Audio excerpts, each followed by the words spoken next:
Welcome to Energetics with Kim and Veronica, where we invite you to nourish the energy of your inner why, your inner healing, magic, prosperity, your curiosity, clarity, playfulness. Welcome home. Hello and welcome to Energetics. Hi, Kim. Hello, Veronica. Hello, everybody. Everyone, and thank you for joining us in this conversation. Let's see where we go today. We're always excited to just pull up a chair beside you and let's chat about some fun concepts that are enlightening, that are helpful, that are empowering, that have helped us through our own individual journeys. And so, Kim, where can folks find you?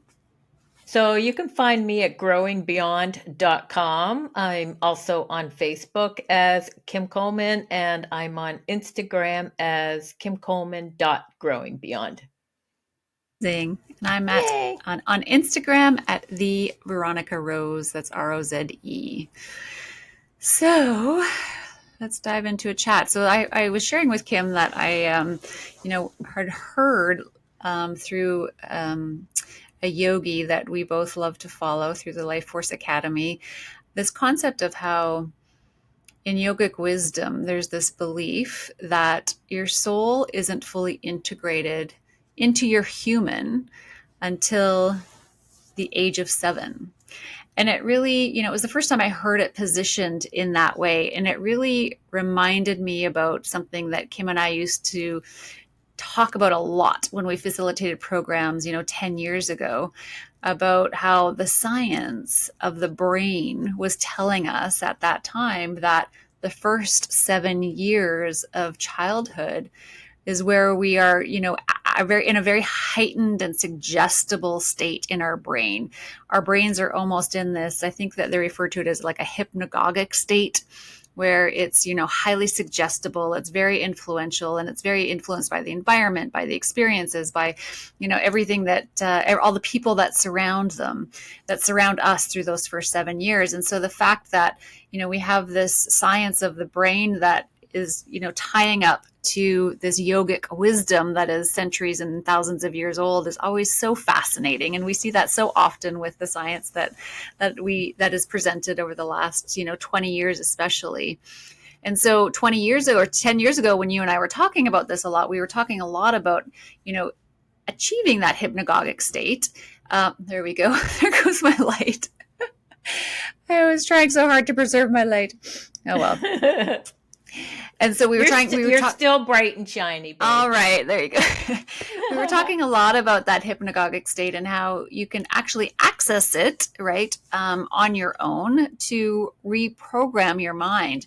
And I thought it was just fascinating about how, how this yogic wisdom says the exact same thing that science has been teaching us.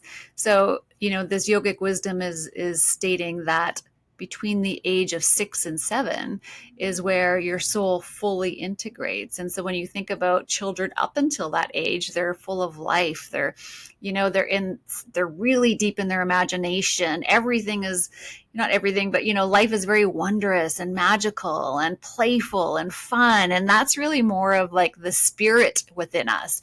And then around the age of 7, science supports this. And there's this, ancient wisdom that supports this. Things start to lock in. And so, in that time frame, we're observing social interactions around us. We're, starting to become more aware of the requirements at school, and we're very influenced also by our home environment. And so we begin to create these coping mechanisms within our brain that lock us into a framework through which we end up functioning through the rest of our lives. So here we are at 30 years old, 40 years old, 50, 60, 70, and we're still functioning from these coping mechanisms that were locked in around that time frame. And so it's really fascinating because we interact with life, we respond to life and to the people in our lives and to the things that are happening in our lives. And we are seeing our reaction or response as the truth, right? So something happens, I react to it. I'm aligning with what I believe to be true about the situation. And in fact, if we are functioning from this 7-year-old coping mechanism, then perhaps we're not really seeing the truth of the situation. And the beauty of this awareness and understanding the science behind it, of how our brains function, and in understanding the yogic wisdom, the first beautiful thing about it is that we start to become aware. And it's like, oh, we could start to almost separate the way our brain functions, and we look at it from a bird's eye view and look at, okay, are there ways in which I'm functioning that were actually locked in patterns from when I was that age, whether it's 5, 6, 7, the specific age doesn't matter. But am I functioning in some ways from that young child's coping mechanisms, because that's what was locked into that period of time? So beginning that awareness and starting to scan our behaviors, scanning our perception of life, scanning our response to life, and looking at where, okay, now once I start to notice it, I can actually remove myself from it. I'm no longer aligned to it. I'm removing myself from that coping mechanism, and I can start to choose something different. So, Kim, what are your thoughts? Well, yeah, like we know that even at conception, we start taking on the thoughts, feelings, and beliefs of our mom, right? And our environment and all the stuff like that. So right from, being in the womb, we start taking on all of that. And so yeah, that's where our programs and all the things that we're functioning from. And yeah, so the age between 6 and 7 is that where they're saying that we actually lock it in more? Is that what that?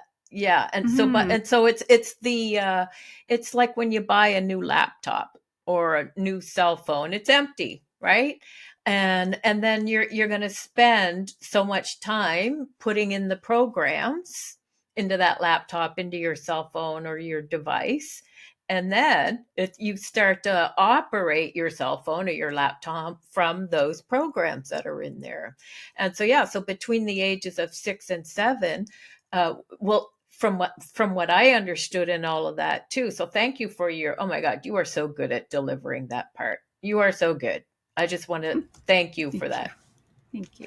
And so yeah, so we're very much still, I don't want to say out there up until the age of 7, but kind of like we're still very much in the fantasy world and the land of play and the land of ooh la la, all that, right?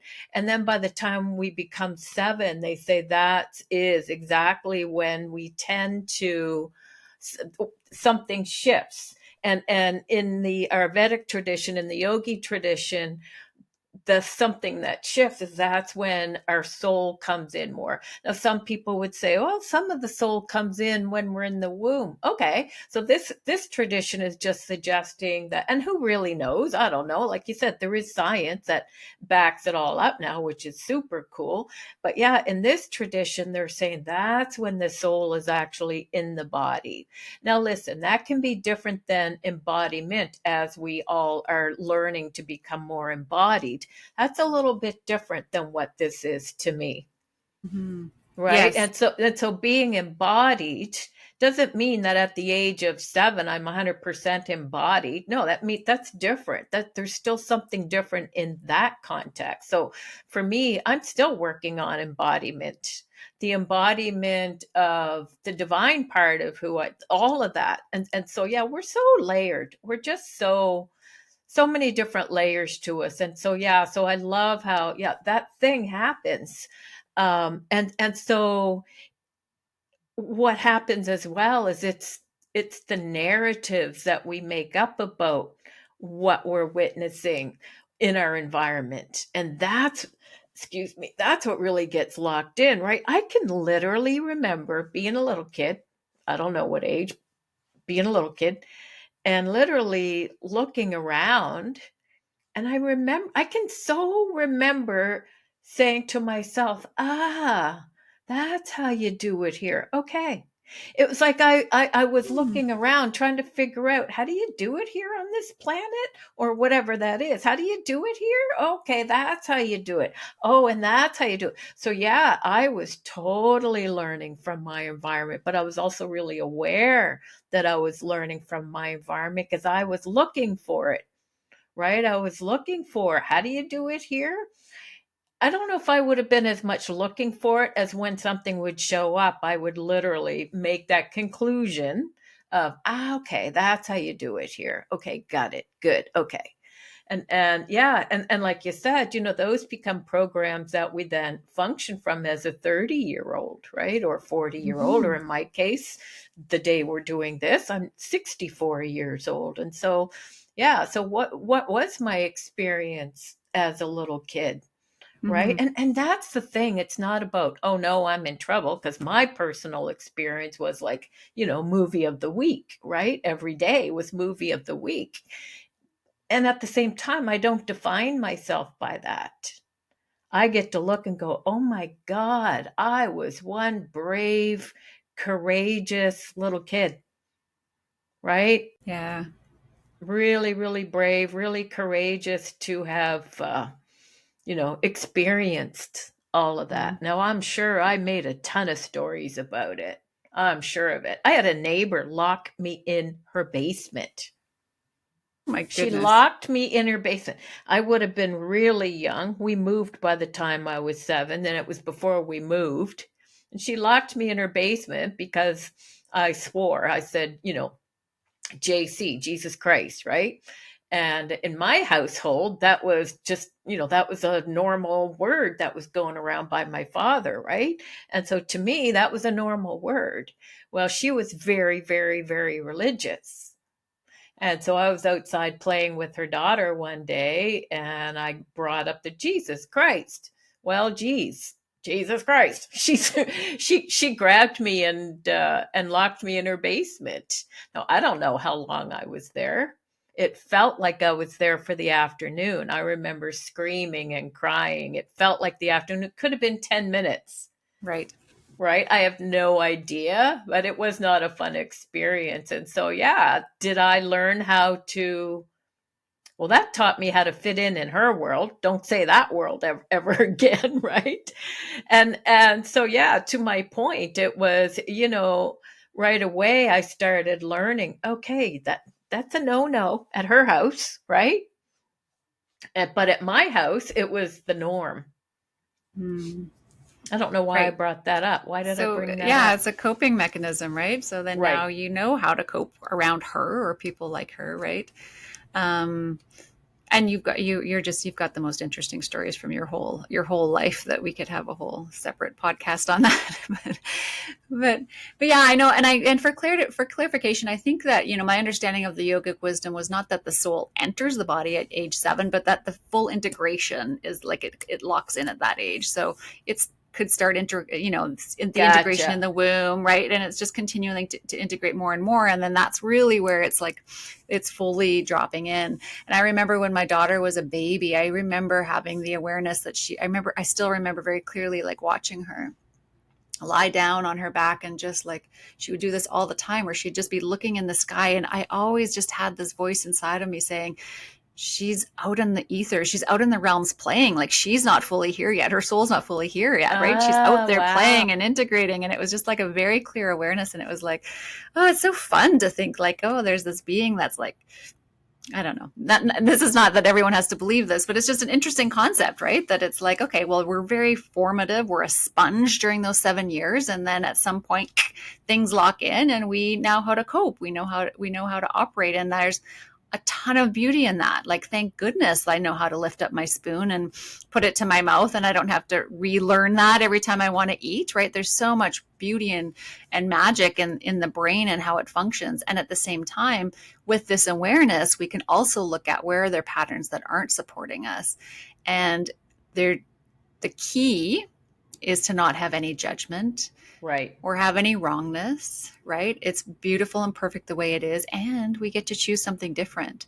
And so the other beautiful thing about what science has taught us over the last decade is that our minds are very reprogrammable. And so it's just a matter of consciously choosing through, the awareness, the noticing the things that we talk about all the time, really becoming aware and noticing, separating yourself from your reaction to life. And where can I notice that maybe I'm responding out of, a predetermined pattern, and where can I choose something different, moving into questioning. And then there's all these tools and processes and support you can receive to reprogram, whether it's EFT or meditation, or any kind of mindfulness practice, or hypnosis, or NLP, or all. There's so many tools and processes, and we're in abundance of them. And so if it's something that you're feeling called to, just choosing what feels most aligned, and looking at where you might want to really look at reprogramming what is no longer serving you. I think I think that the first step is definitely, as you said, is noticing where we do that reaction thing, right? Because the reaction thing can be such a coping mechanism for most of us. And so for me, are you able to hear my cell phone ding? Do I need to shut it off, or is it fine? I can hear it. I can hear Can it. you? Yeah. Yeah. Oh, well, I'm sure it's fine. It's okay. Yeah, I'll shut it off. Not that it's going to ring, but who knows? Yeah, thank you. So noticing is always the first step, right? And I remember, I forget which body of work it was in that I was playing with, and it was something about noticing, and then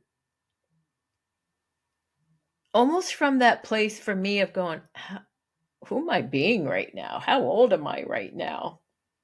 Right? So there Yeah. can be some of that in there as well. Uh yeah, and so there's so many different ways. So just noticing our own behavior as, how am I functioning right now? And not making ourselves wrong. When I notice a thought or a feeling or a belief, or a program or any of that, when I notice it, that's not a moment of judgment for me. For me, that's a moment of celebration that I've noticed it. Because so for me, once I notice it, then I have the choice to do something different. And sometimes in the moment, that is just pausing, right? It's like, okay, there's this part of me that wants to go, right? And I'm aware of that part, and I get to go, oh, okay, there's this part of me that wants to jump out and maybe react when Ken says this, or when Ken says that, or whatever it is. Instead, I get to just notice that there's that part that wants to do that, and then I choose to voice it or not. That is my empowerment and my Mm-hmm. embodiment, right? But for me, it's always, oh my God, doesn't matter what it is. Day to day living, moment to moment living gives us many opportunities to become aware of where we're functioning from, which is, to me, that's what a lot of that quote, life is happening for me, not to me. I can go, oh, okay, I was about to react there. And sometimes it's 100% I'm reacting here. Move over, right?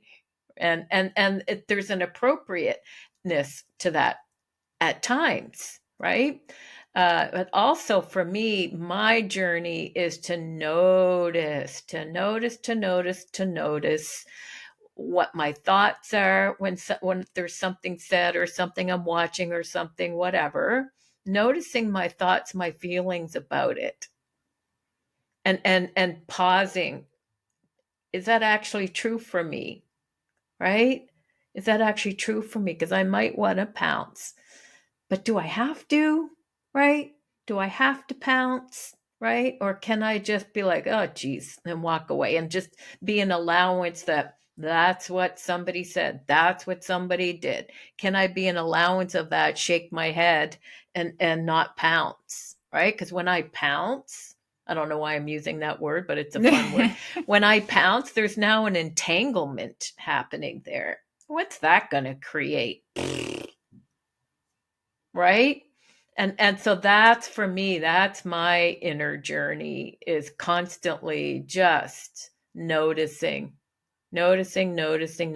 myself while I'm in the world. Life is happening for me. Does it mean I don't pounce? Oh, sometimes I do, and then I'll hold myself accountable and say, oh, didn't, sorry, I reacted that way. or Mm-hmm. whatever. Yeah. Yeah. And one of the Yeah. things that you and I have always been really passionate about, I guess, if you want to use that word, is that like the tools and processes are wonderful. And at the same time, like life is where it all happens, right? So there's a benefit to carving out time and, taking in a half an hour to do yoga, to meditate, to do breath work, to do journaling, to do gratitude practices. Like there's a lot of benefit to that. But I think where we're sometimes miss out is where we keep it in that room, Mm. in that hour, in that half an hour, and then we go off and do life, right? And you and I have really always been really passionate about saying like it's about living your life in this way, right? And so it's almost like it's like, okay, what is life going to present to me today, and where can I start to use those opportunities to take these tools or practices or new awarenesses and implement and embody and implement and embody. And so when we think about, just the question of, okay, as you're going through what if you were to take 5 days as an example, and just for everything that came your way, you just stopped and asked yourself the question, what if this is happening for me? What if this is happening for me? The good, the bad, the ugly, right? And if you just committed to that for 5 days and then notice like what changed for you, because what'll happen is your brain will go in to look at the ways that this is happening for you. And that will be different for everybody. For me, I'll get a different awareness than Kim will for the exact same situation because I'm on a different journey for my soul, right? So like what if you did that for 3 days or 5 days and just took that on as a challenge of, okay, what if this is happening for me? Every single thing, Mm-hmm. it's for me. It's for me. Life is serving me in every moment. What is perfect for me in that moment to get me closer to my heart's desires, to heal the things that are ready to be healed? What if it's all being presented? Life is giving me everything I need. So it's, something to consider playing with, taking on as a challenge for yourself. I love that. And and one of the things is for me, what if this is happening for me? I'm not then going to try to figure it out. Right. Right. But so it's not trying to analyze it for me. It's like, what if this is happening for me? Right. What else is possible here?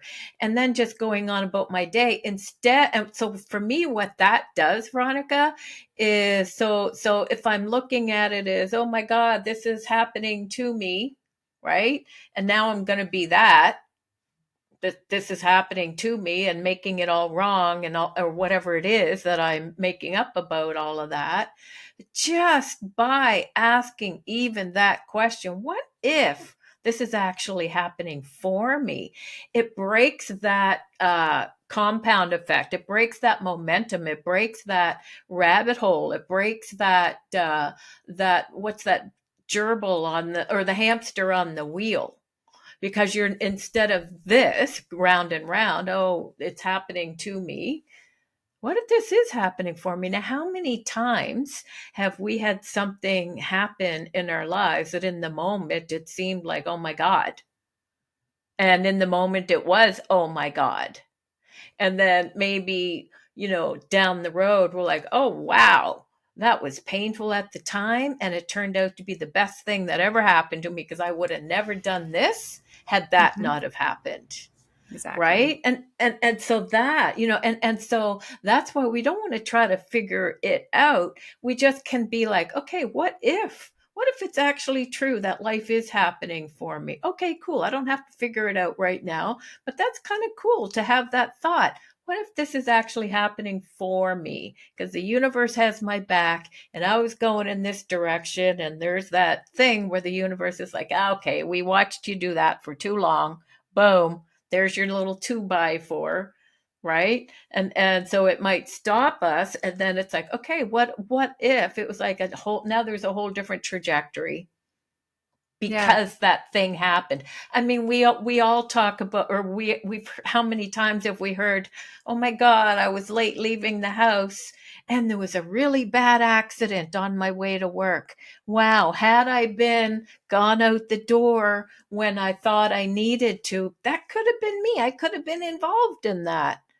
And so those are little things that we can see in our daily, and we are aware of in our daily of where life is happening for us.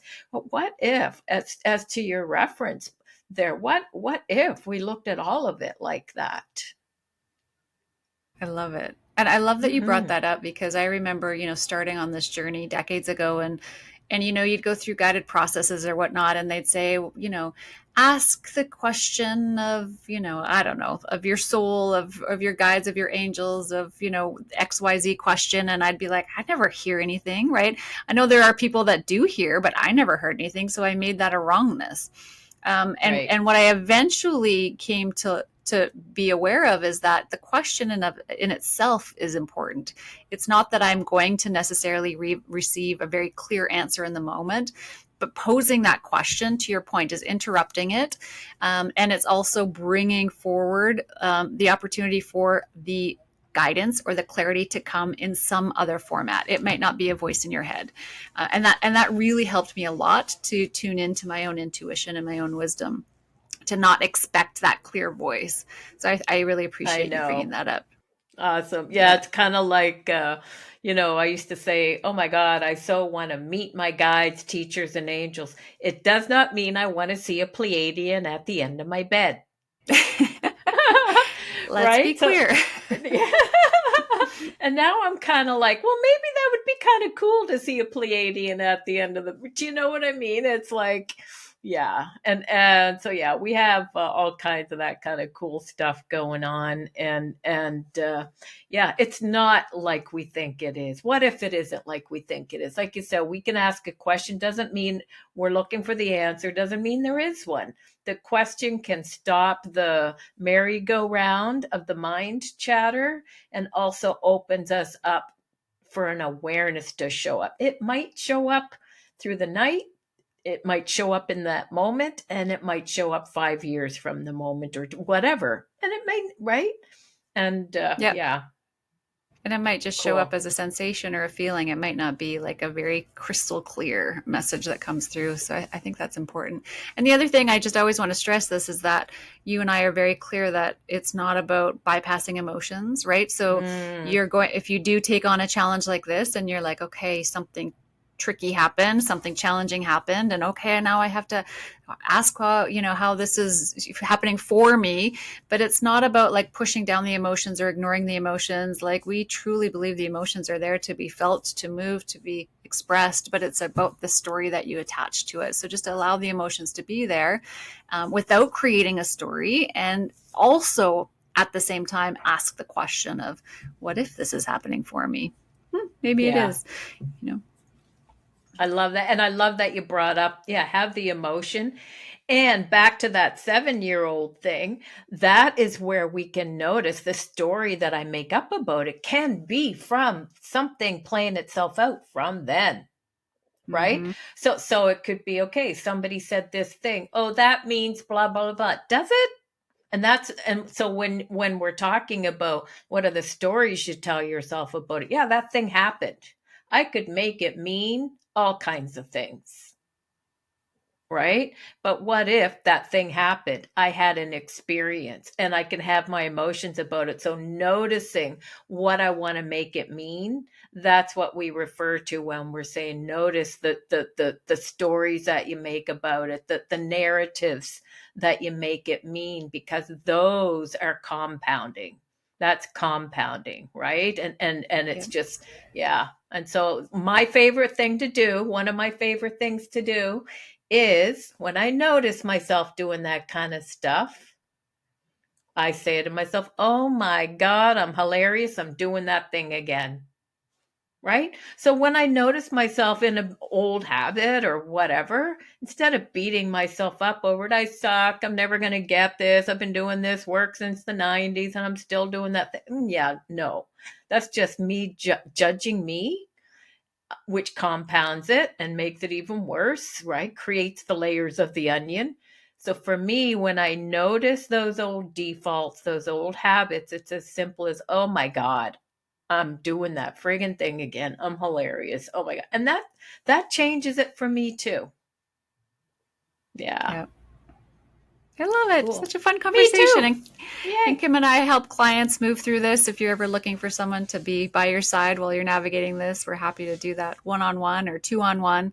So don't ever hesitate to reach out if you're looking for someone to help guide you through any of that. And if you are enjoying these conversations, we would love it if you would share. That helps us out a lot. So if you have anyone that you think could benefit from this conversation, please share, like, subscribe, comment, all the beautiful things. All those things. Awesome. Thanks, everyone. Thank you, Kim. So much love. Thank you. Much love.